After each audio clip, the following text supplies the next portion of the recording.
We often hear about the need for affordable housing here on the Sun Coast, but how bad is the problem? Let's look at some numbers here in Sarasota. Last year, the median sales price of a single-family home in the county was $224,000, nearly $40,000 more than the state average. The average monthly rent was just shy of $1,200. More than 73,000 households are considered cost burden. That means that they spend more on their third of their income on housing. Joining us now for more on the housing situation here on the Sun Coast is Mary Dougherty Slapp, Executive Director of the Gulf Coast Builders Exchange, Karen Murphy, the Director of Sarasota's Urban Design Studio, and Harvey Vengroff, an affordable housing developer here on the Sun Coast. And sorry, Dougherty Slapp, I'm sorry I mispronounced your name, but Harvey, I wanted to start with you because you're not waiting for government, the county, the city to do anything. You're doing it yourself. And the question is why? Why did you feel that you had to personally get involved with this? Well, I wait for permits from the city. Well, and we know about the difficulties doing that, but why did you get involved with this and see the need and then do something yourself? Well, first of all, I'd like to say we make money doing what we do. We make a higher profit than most builders by building smaller places and renting them at a lower rate. So our average of 1,600 apartments is about $750 a month for a rental. And we have some that go as low as $225. In our story, we talked about the middle class, but we also talked about the workforce to service what we have here in Sarasota. You have focused your efforts on people who are just trying to get into the workforce. Well, yeah, I guess that's true, but the fact is those people have to be helped. And if you go back to when a circus has an elephant, or when they used to have elephants, the elephant was tethered to with one leg and a little stick, and they didn't move because they didn't know that they could move, right?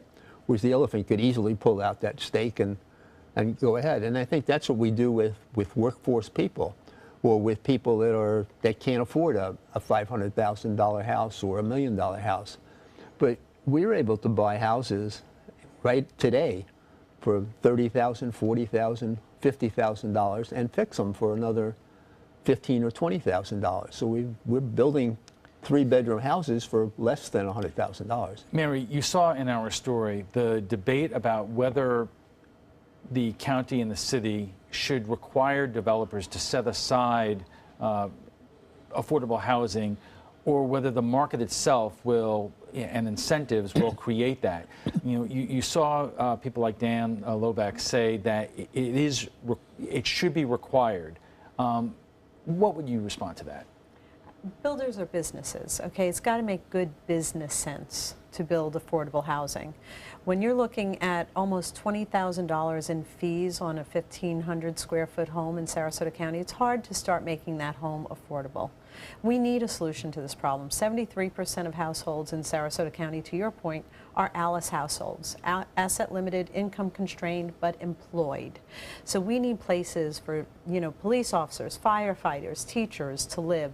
But mandating this is not going to solve the problem. Incentivizing it so that we can all be part of this solution is ultimately. Incentivizing it how?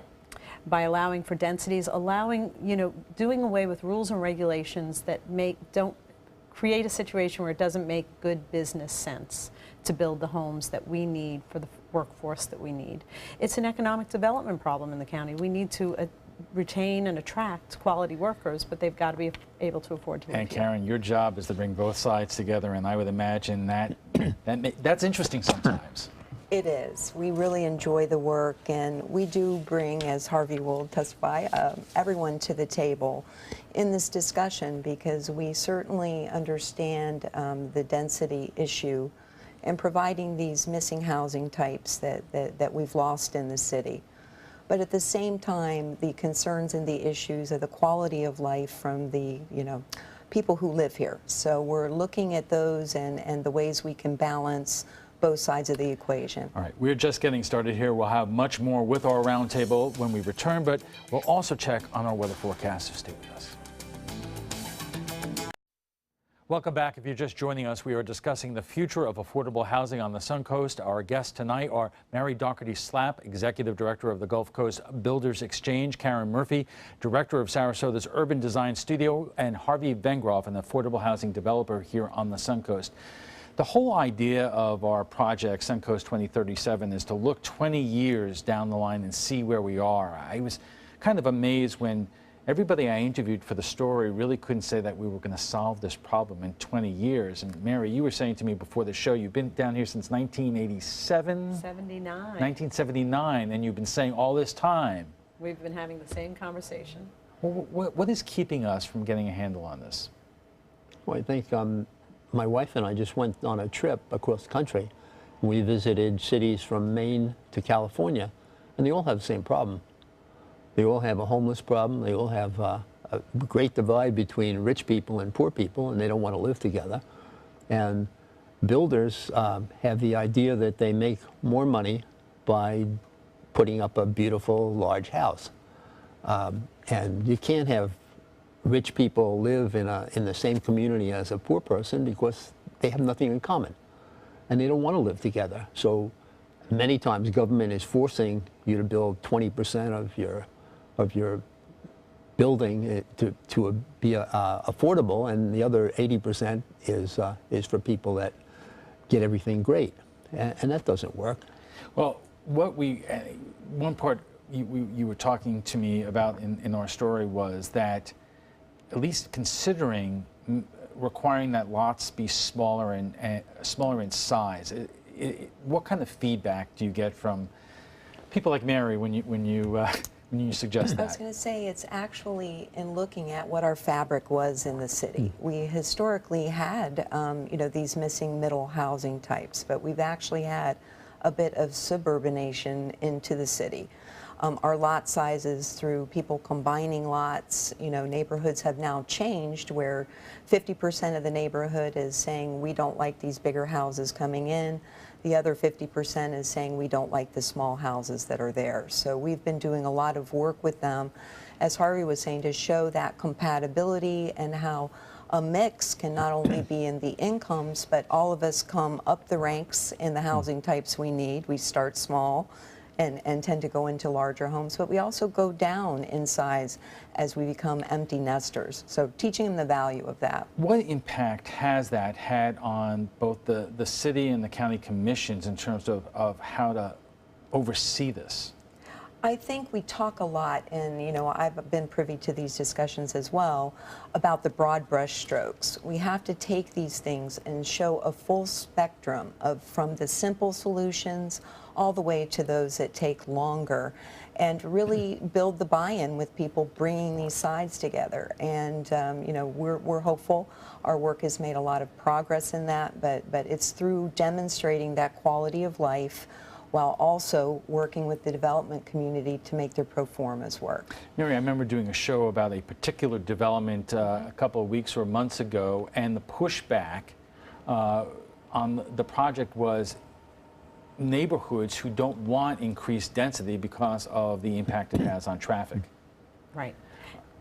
And imagine if we had more affordable housing in Sarasota, so the folks who live in Sarasota could live near their work, and more job centers down in the southern part of the county, so that folks who live down there could work down there. Imagine how many cars that would take off the road.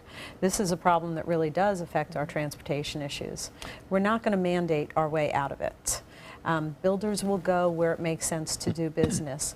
But we have to look forward. To your point, 20 years from now, it's a whole new generation of millennials. And what are they looking for? They're looking for smaller homes. They're looking maybe not to even own a car, maybe to Uber or, to car share. So we've also got to get more creative with our ideas and not just look at this problem in the same old way that we have. Well, let me ask about that, because when we were at your office, you talked about transportation being such an important part of that, and to both of you, with workforce housing and for people who live downtown, what kind of vision do you both have in terms of what we need to do with our transportation system to make this work?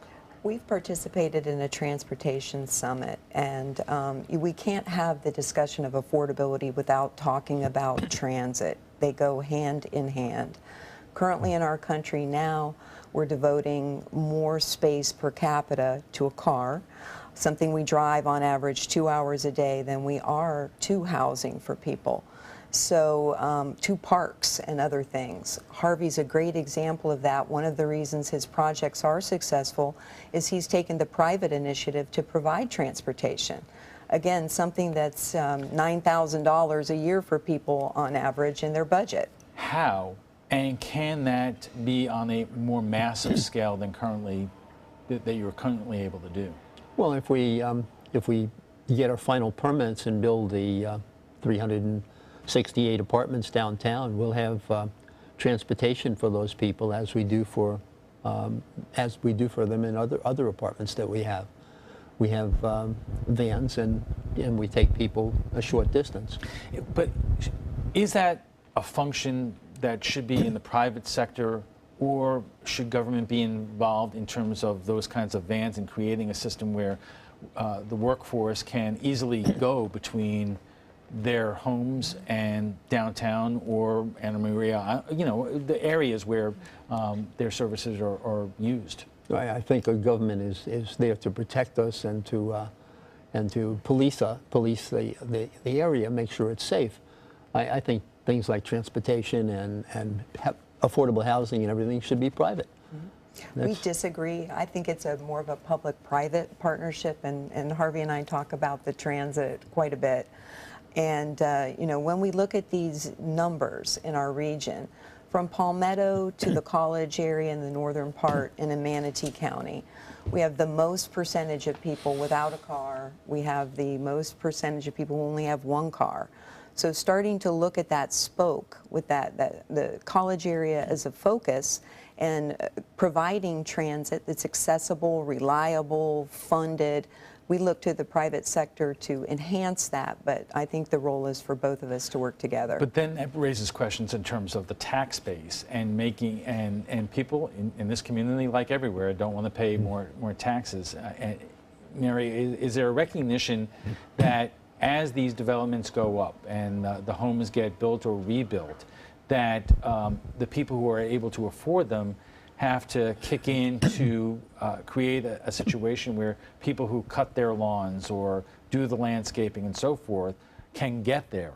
And what are the consequences if we don't? Well, they are doing that. You know, there are quite the fees, as I just mentioned, you know, on a 1,900 square foot home is about $20,000. So there are mobility fees in that, or road impact fees, depending on where you're building. So they are contributing and they are paying their way. But yes, this is a community problem. This is not just a problem for the builders or just a problem for the government. It is a community problem. It's an economic development problem. We want to attract and retain a talented workforce in order to grow economically, and if we don't solve the problem, we won't. Harvey, you said that you've been traveling the country with your wife and seeing that other communities are having the same problem, but is it as acute as it is here in Sarasota? We visited what allegedly was the best facility in San Antonio. That was supposed to be the best in the country. It was appalling. They had 25 people there with guns, keeping peace. They had 52 cameras, and they had barbed wire fence around the whole facility. It was like a prison. And San Antonio is often pointed out as one of the the hipper, nicer places to live in the country. This was the best in the country, according to, they spent $109 million worth of public money to do this. Okay, we have to take a quick break, but when we return, we'll have final thoughts from our guests, along with what some of our viewers are saying about our story last night. Welcome back. We already know there is a demand for workforce housing right here now on the Suncoast, but will the situation be improved over the next 2 decades? Our guests join us for final thought, and I'm going to ask you all the same question. Will we solve this problem in 20 years, and what are the consequences if we don't? Mary, we'll start with you. We have to solve this problem in 20 years. In order to grow and thrive as a community, this is an important problem. It's a problem that the county is starting discussions on now. Hopefully they'll involve the entire community and we'll come up with solutions. As we said before, we've been talking about this long enough. It's a problem that has to be solved, and hopefully we can do it. We've got a strong community. How do we do this, Karen? Well, we need to start to take a regional approach, not only to our housing policies, but also to our transportation.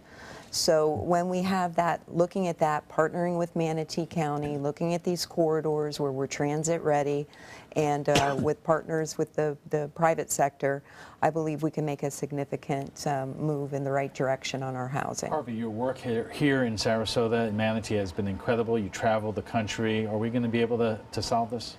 Yeah, we are. We've taken on 15 investors who are going to duplicate what we do. And the secret is to make it good enough, or just good enough, not great. And we can build affordable housing. You know, let's end this the way I started my story with John Thaxton out near Kensington Park. Once upon a time, we used to build these neighborhoods. Is that a day gone by? I don't think so. I think if we look at that generation that's coming up, and if we look at what we want to be as a community and how we want to grow and how we want to attract those young workers and what they want, we can do that again. We can do that again. You know, the tiny house movement, Karen and I were talking about it before the show, right, and looking at a pilot project that might include tiny houses for that young workforce. We've got to be creative. I've seen those shows. All right, we'll have to end it there. But before we go, we want to share with you what some of our viewers are saying about a story we reported last night. The city of Bradenton is on the verge of joining Sarasota and Venice by imposing a moratorium on medical marijuana dispensaries. Yesterday, the city council approved the first reading of a 180-day ban. One dispensary company, Trulieve, has already bought property on 14th Street near downtown. Here is what some of you are saying now. Ron Flynn writes, 180 days? Seriously, let the pharmacies dispense the prescriptions like all prescriptions are dispensed. Solution: in 28 seconds. Thomas Mowdy Jr. writes, the residents of Florida have spoken. Now allow medical marijuana dispensaries to open in Sarasota and Manatee County so people with debilitating illnesses and disorders can get the relief big pharmaceutical companies cannot or will not provide. Open them now.